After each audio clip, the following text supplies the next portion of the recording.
Eh bien, bienvenue à cette revue de sprint 58 qui a commencé le 21 mai et qui se termine aujourd'hui le 20 juin.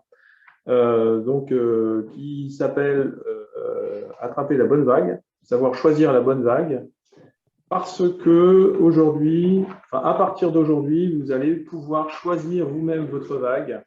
Je vous rappelle qu'on en est à la deuxième, enfin on a fait la deuxième, on a fait une première vague avec des bêta-testeurs, on a fait une deuxième vague avec des gens qui avaient bien saisi leurs identifiants sushi, et comme on considère que les choses vont pouvoir commencer sérieusement, et comme vous le verrez au cours du sprint, on va vous montrer, il y a un bouton qui va apparaître maintenant dans votre interface qui vous permettra de nous indiquer que vous avez terminé votre saisie d'informations sushi et que vous êtes prêt à moissonner, à nous donner le feu vert pour moissonner.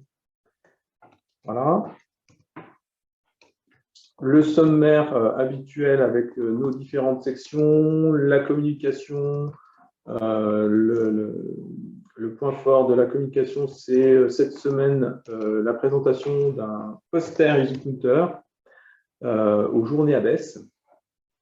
La section analogiste dont nous parlera Fred, EasyParse avec Omeka. On a fait des choses avec Omeka, donc EasyParse, etc. Ça se répercute aussi au niveau EasyMesure. La prod, comme d'habitude, avec un point sur les retraitements Istex. Et puis, on progresse dans l'automatisation des choses. EZ Beta, on parlera de Read Holdings avec EZHLM, le nom technique qui va devenir Read Holdings. Et puis, au niveau EasyMesure, pas grand-chose, si ce n'est que, comme on automatise avec la prod, on va pouvoir voir les consultations, les usages de EasyMPWall et BipCNRS qui apparaissent dans ces usages. Pour EasyCounter, donc le thème du sprint, le moissonnage de la vague 2 qu'on vient de faire, mise à disposition des données, des espaces éditeurs, des améliorations ergonomiques dans l'administration de la page sushi, je viens de l'évoquer et on entrera dans le détail. Et puis, Readmetrics, on fera un petit point sur notre travail de fond sur l'intégration d'Indigo IAM, donc un gestionnaire d'identité virtuelle qu'on souhaite intégrer à Readmetrics. Donc voilà pour le sommaire. Et puis, je vais enchaîner, merci Dom, avec la partie communication et la reprise donc des supports mutualisés qu'on avait arrêtés pendant la mise en route justement du moissonnage des statistiques éditeurs avec EasyCounter. On avait mis en pause et on reprend ces supports mutualisés justement pour bien aider nos partenaires à prendre en main les tableaux de bord génériques qui ont été créés en collaboration avec Xavier. Ces tableaux de bord, eh bien, c'est les tableaux de bord pour la partie EasyCounter, les tableaux Kibana et aussi, historiquement, depuis la création d'EasyMesure, l'utilisation des tableaux de bord avec les données EasyParse. Donc, ce support mutualisé a repris le 13 juin de 10 h à midi avec 12 participants et nous avons trois nouvelles sessions qui sont proposées et j'en parlerai à la fin de la sprint. Quoi de neuf dans le blog? Eh bien, on a mis en ligne un article dans le blog qui est un tutoriel qui permet justement, je parlais des tableaux de bord Kibana, de prendre en main ces tableaux en créant des filtres bookés pour justement les négociateurs, pour leur permettre d'avoir des listes de titres uniquement de leurs titres abonnés. Ça, c'est une demande qui avait été faite, qui était remontée au niveau, justement au niveau abonnement CNRS, mais aussi sur d'autres établissements.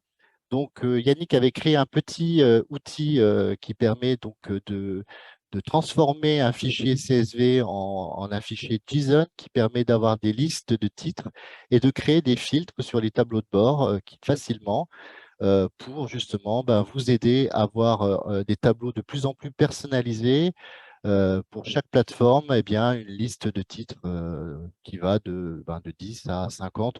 On essaie de ne pas aller trop au-delà pour justement que ces filtres ne soient pas trop compliqués à réaliser. Donc, je vous invite à consulter cet article dans le blog. Et puis, on en parlait tout à l'heure, Dom le signalait, c'est les journées de la baisse qui commencent donc demain avec la présentation du poster Easy Counter qui va être présenté par Xavier Lenoir au Quorum de Montpellier. Donc, allez-y, ceux qui sont à Montpellier, allez rencontrer Xavier et il vous parlera donc justement d'Easy Counter et de tout ce qu'on a fait depuis cette création qui fait partie maintenant d'Easy Mesure à part entière. Et puis, on va passer à Analogist. Donc, on a 524 parseurs qui sont intégrés dans EasyParse. On en a rajouté 10 depuis le sprint précédent. On a actuellement 228 parseurs qui sont utilisés par les partenaires de l'ESR. Et donc, eh bien, comme on vous le rappelle régulièrement, à partir du mois de juillet, on vous invite à retraiter vos logs justement pour avoir eh bien, les 6 premiers mois avec toutes les mises à jour de parseurs qui ont été faits depuis le début de l'année. Donc, n'hésitez pas à retraiter vos logs, à contacter votre correspondant technique. Et puis, nous, bien, au CNRS Linist, eh bien, on fait appel à l'équipe de prod, à Julien, par exemple, pour retraiter ces logs. Les métriques d'EasyMesure, on est à 47 millions d'accès réussis dans EasyMesure. On voit que maintenant, la plateforme, donc les données d'usage de la plateforme Omeka eh bien, sont en tête des dépôts, puisqu'on a 7 millions d'accès qui ont été enregistrés depuis la mise en place du service en production.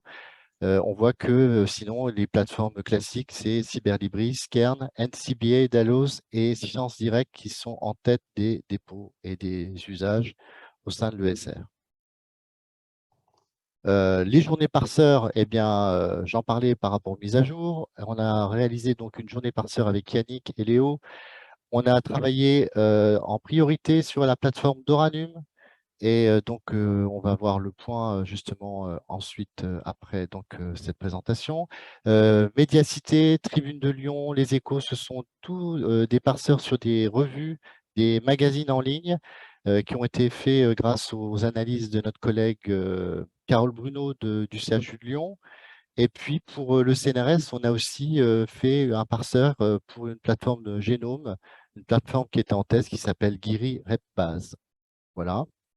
Alors, le point d'Oranum, eh bien, la plateforme d'Oranum, vous la connaissez, donc, qui permet donc, de mettre en ligne des ressources pour aider eh bien, à utiliser les outils pour mieux avoir des bonnes pratiques pour l'utilisation de ces données de recherche.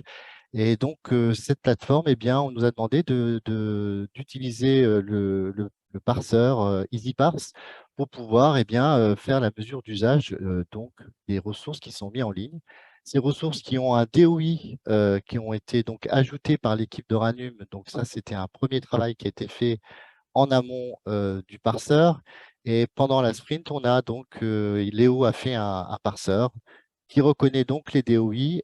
Donc, on a enregistré deux types de consultations, pardon, des records avec des fichiers au format zip, des records au format HTML, c'est des consultations de ressources en ligne, et puis des recherches avec le formulaire qui permet justement de chercher des ressources particulières. Donc, la prochaine étape au mois de septembre, ce sera la création d'un middleware qui va permettre donc maintenant au parseur d'ajouter de l'enrichissement avec ces DOI qui figurent dans ces URL en interrogeant l'API DataSite. Donc, c'est un travail qui va démarrer pendant l'été et on vous fera un point à la rentrée justement pour vous dire comment a évolué le parseur de Doranum. Donc, on a une réunion avec l'équipe qui va permettre aussi de faire tout le point des étapes qui auront lieu pour aboutir, eh bien, comme on l'a fait pour Omeka, à un espace d'Oranum qui sera intégré dans EasyMesure avec un accès pour les correspondants d'Oranum et puis eh bien, tout le processus qui permettra d'avoir aussi du reporting, des tableaux de bord et des envois de PDF qui pourront être envoyés en interne à l'ENIST. Et je vais laisser la parole à Léo qui va nous parler d'EasyParse. Oui, Alors, bonjour à tous. Donc, de mon côté, donc, il y a une modification sur le middleware Omeka. Donc, pour rappel, on avait fait un parseur qui permettait de générer des événements de consultation sur les plateformes Omeka. On a également un middleware qui permet de récupérer les titres de ces événements de consultation. Alors, côté middleware, on a ajouté un header qui est le header Omega Key, donc on voit encadré en rouge, qui va permettre d'ajouter une clé d'API pour la plateforme Omeka au traitement. Et donc, ça va permettre d'avoir plus d'enrichissement puisque ça permettra d'accéder aux items, aux éléments, pardon, qui sont privés. Et donc, l'équipe Omeka nous a déjà fait parvenir les 11 clés d'API des sites qui sont déployés. Et donc, c'est actuellement en test en pré-prod.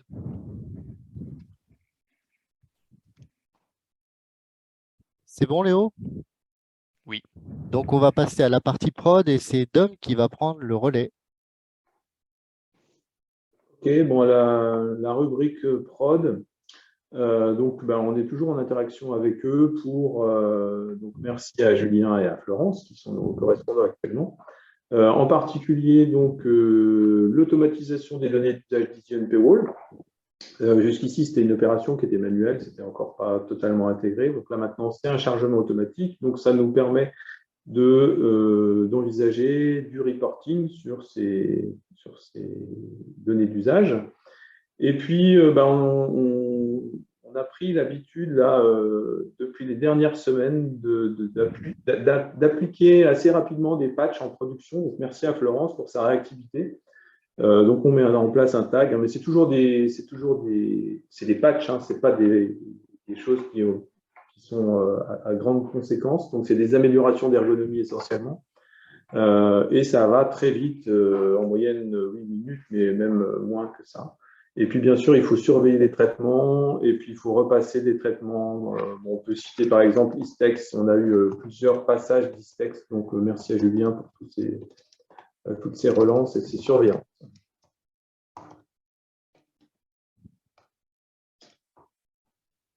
Et là, je ne sais pas si c'est Léo. Je crois que c'est Léo qui enchaîne. Ouais. Je vais prendre la main pour cette slide. Donc, au cours de... Ouais, on m'entend, c'est bon? Oui, oui, vas-y. Ok. Donc, au cours de cette sprint, on a fait, enfin, c'est surtout Xavier qui a fait une demande de machine pour EasyHLM. Vu qu'elle a sa propre identité en tant qu'application, ce projet, elle va avoir la procédure classique d'une demande de machine, à savoir une machine de développement, une de pré-production et une de production. Et en plus de ça, vu que les données EasyHLM sont stockées dans un élastique EasyMeta, donc on en a profité également pour faire une demande de machine de pré-production pour EasyMeta, puisqu'elle n'existe pas encore, donc on en a fait une pierre de coups. Donc ça devrait arriver durant les prochains sprints. Merci Léo.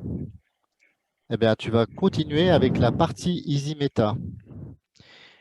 Oui, et ben justement, on va commencer par Easy Paywall. Donc, durant ce sprint, on a ajouté une clé d'API pour que BIPCNRS puisse requêter, puisse interroger Easy Paywall.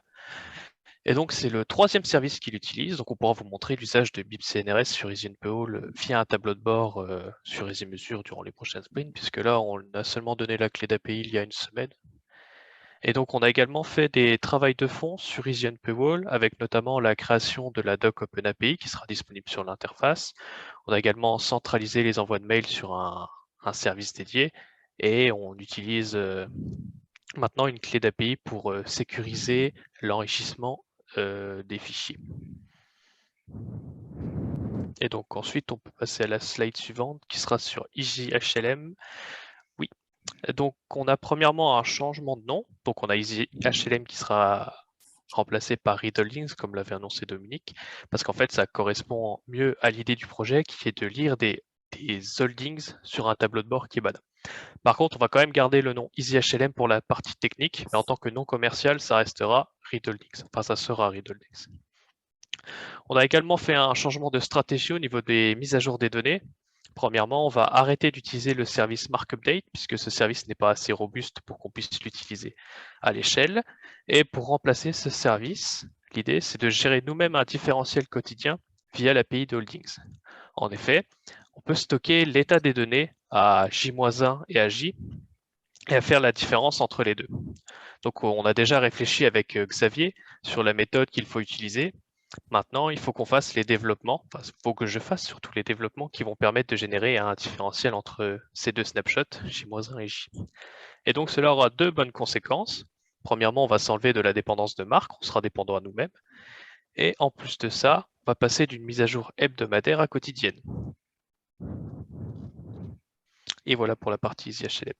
Merci Léo. On va passer à la partie Easy Mesure. Et je crois que c'est Dom qui commence avec des métriques. Oui, alors donc là, ça c'est les métriques pour le moissonnage, les moissonnages en cours, donc la vague 2. Donc toujours cette proportion de traitement de moissonnage qui se termine, donc à peu près 60% qui se termine bien, avec 36% en erreur et 5% en reporté.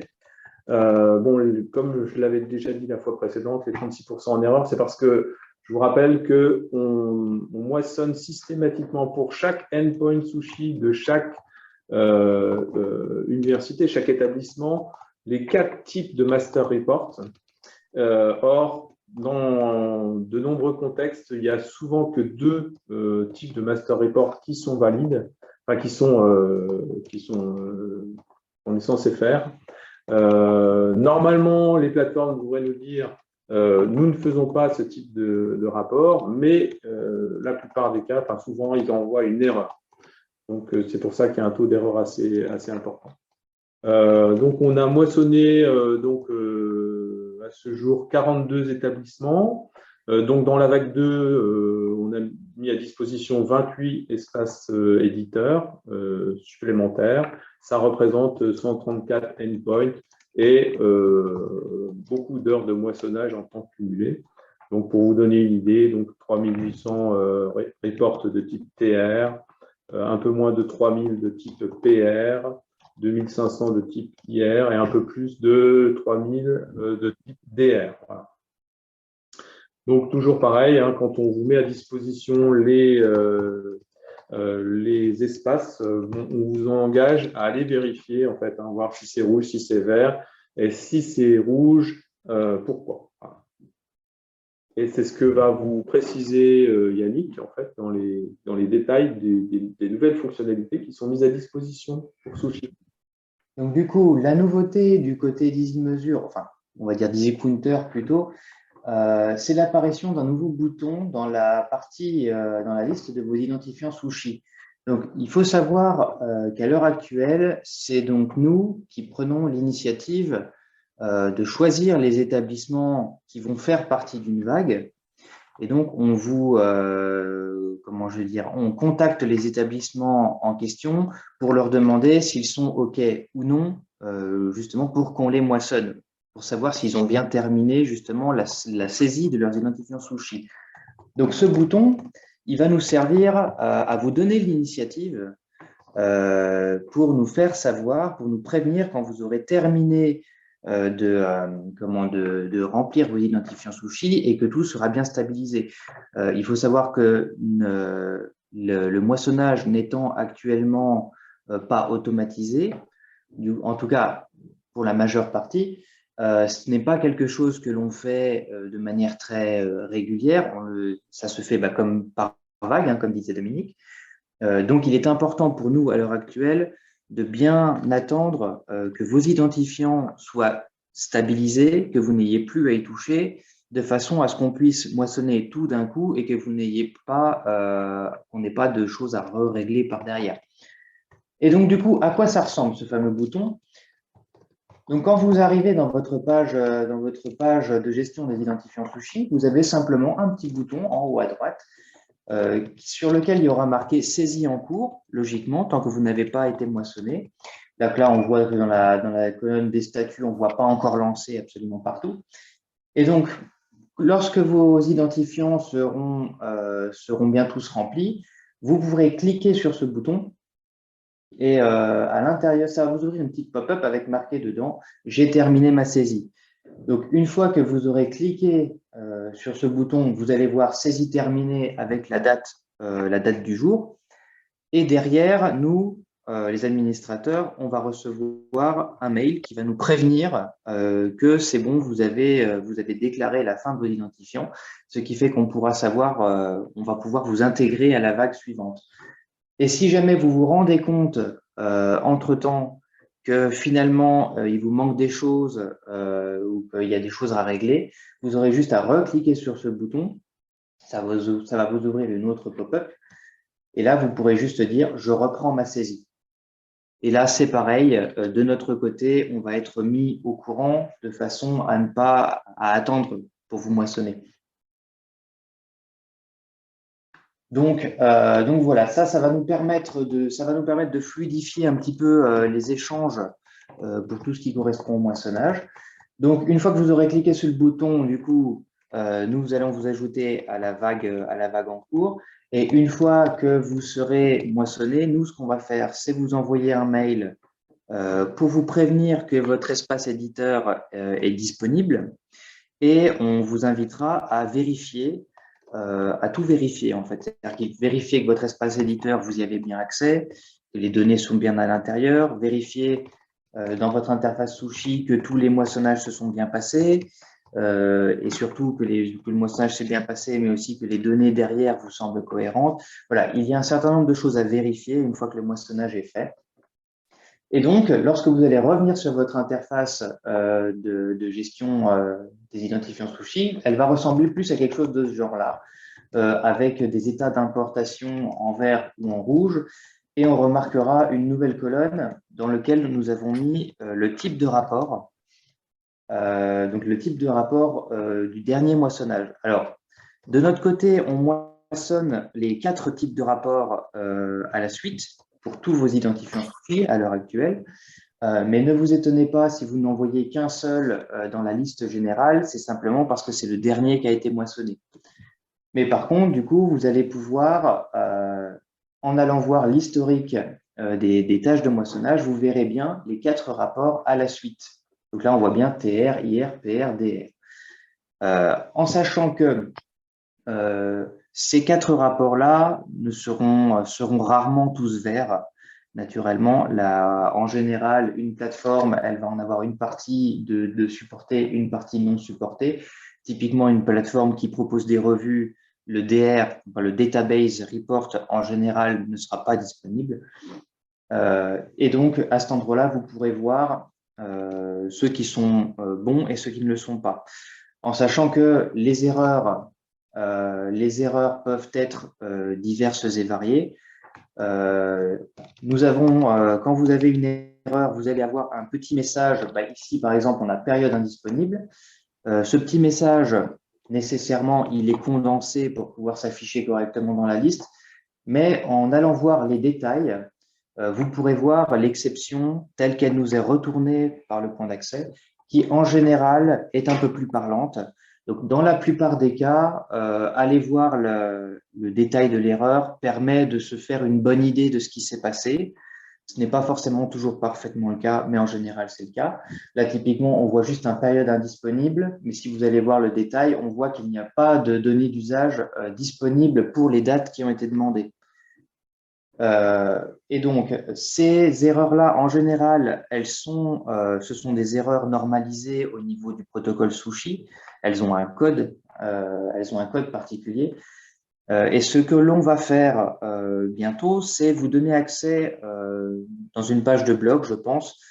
On va vous faire un petit listing de toutes les erreurs possibles et de ce qu'il est possible ou pas de faire pour régler ces erreurs selon ce qui arrive. Bon, évidemment, il y a des erreurs qui ne sont pas réglables naturellement. Celle-ci, typiquement, s'il n'y a pas de données d'usage disponibles, il n'y a pas de données d'usage disponibles, hein, c'est tout. Par contre, si vous tombez sur une erreur de type, par exemple, le requester ID qui n'est pas autorisé à demander, à moissonner pour un établissement donné, et ben ça, c'est quelque chose sur lesquels on peut vous guider. Il s'agit d'aller d'aller demander ou d'aller voir sur l'interface de sa gestion il faut aller demander à l'éditeur si le requester ID a bien les droits. voilà, il va y avoir plein de cas comme ça qui sont à gérer un peu au cas par cas et on va essayer de vous guider là-dessus. Merci Yannick pour cette Voilà. présentation. Et on va passer à Readmetrics. Oui, ok. Donc, pour conclure sur le paragraphe précédent, donc on vous engage à vous connecter là depuis jeudi sur votre page d'identifiant Sushi et vous verrez ce bouton qui est apparu. Et donc, si vous êtes OK, si vous avez tout saisi, on vous encourage à cliquer sur le bouton. Et donc, vous serez les candidats pour surfer la prochaine vague. Voilà.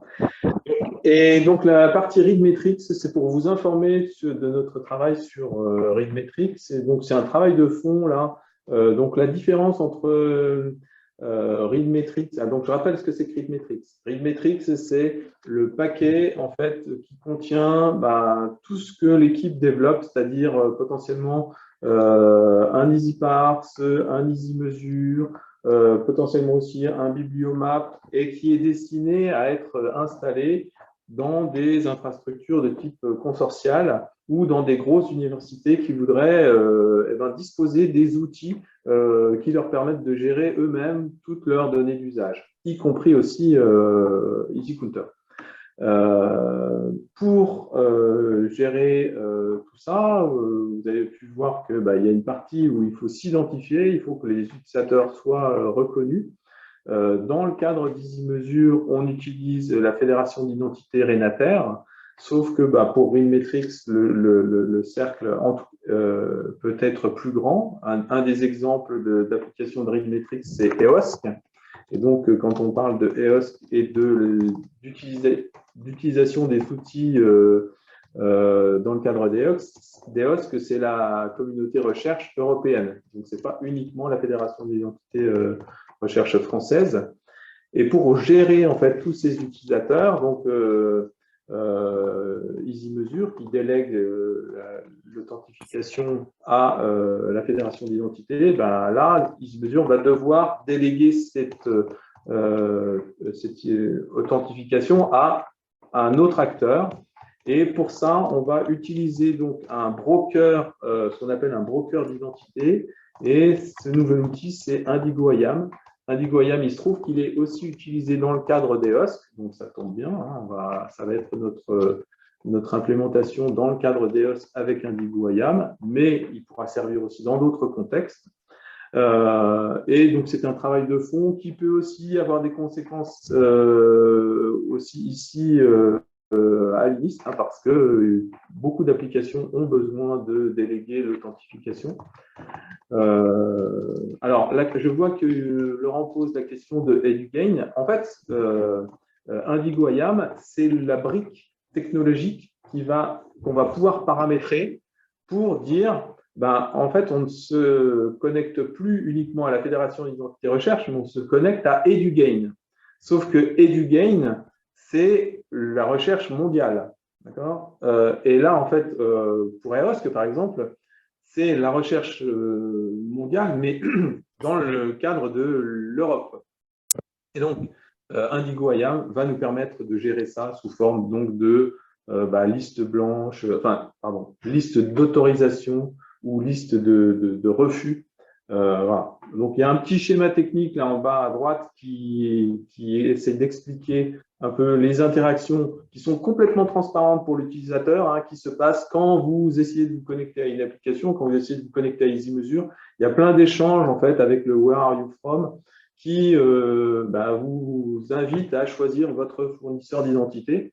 Et donc, c'est au niveau de la flèche rouge en fait qu'on va intercaler IndigoIAM.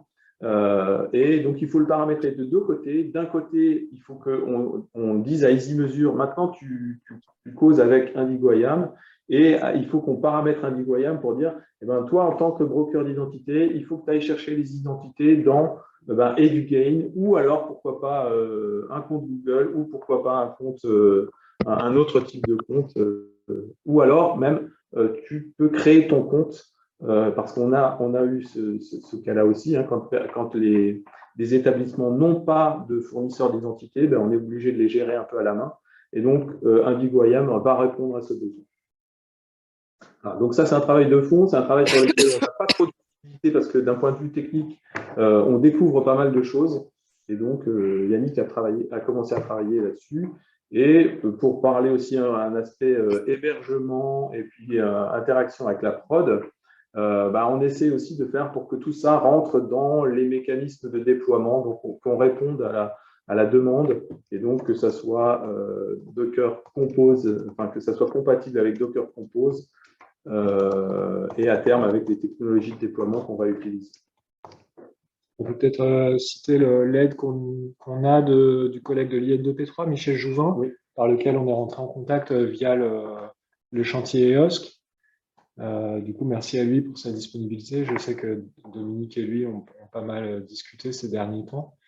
Et puis, je pense que ça sera aussi l'occasion de discuter avec d'autres partenaires dans le SR qui s'intéressent au même sujet. Je pense aux collègues de l'ABES, par exemple, Oui.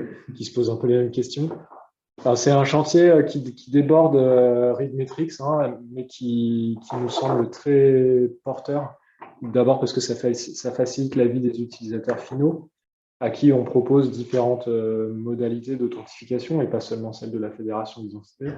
Et puis pour nous, on se prépare un futur plus flexible, j'ai l'impression, en continuant à garder un peu un contrôle fin sur qui vient utiliser notre service et à qui on ouvre quoi, en fonction des informations qu'on récupère sur les profils.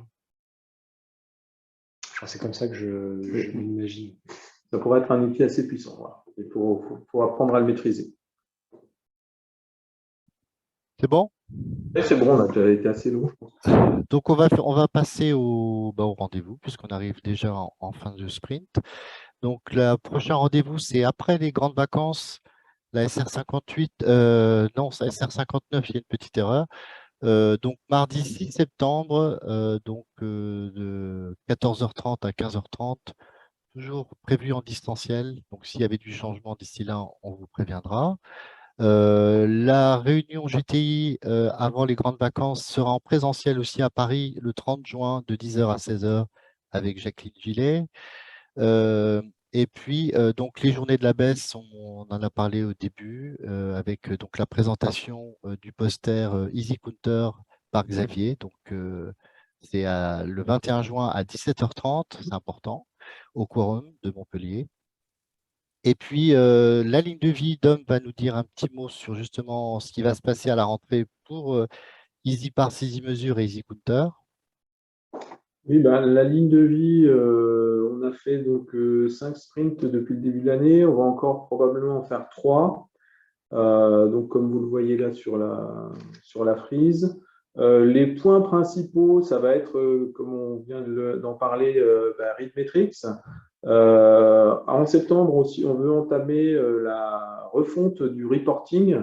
On va essayer de faire un reporting sans Kibana et on va essayer de recruter pour ça. Et puis, bien sûr, on va poursuivre le moissonnage sushi. On va aussi essayer de faire plus d'enrichissement dans EasyMesure. Les événements de consultation, on va essayer de les enrichir pour qu'il y ait de plus en plus d'informations au niveau, nous, CNRS, et puis au niveau aussi, éventuellement via l'intermédiaire de Reed Holdings.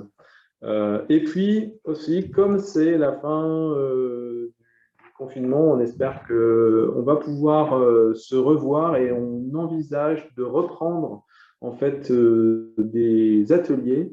Alors, ateliers de manipulation de Kibana, de manipulation d'EasyCounter en présentiel.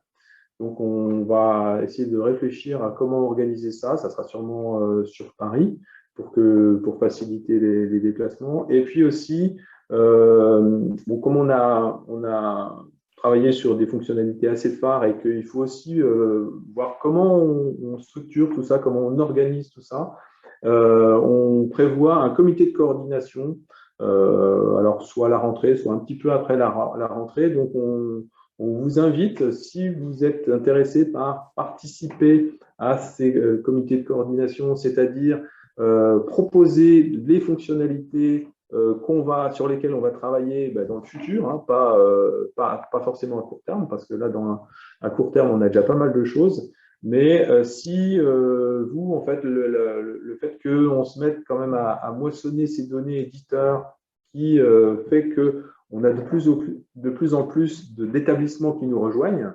parce qu'en fait, il y a pas mal d'établissements qui ne peuvent pas mettre en place EasyParse, mais qui maintenant ont des données d'usage d'éditeurs.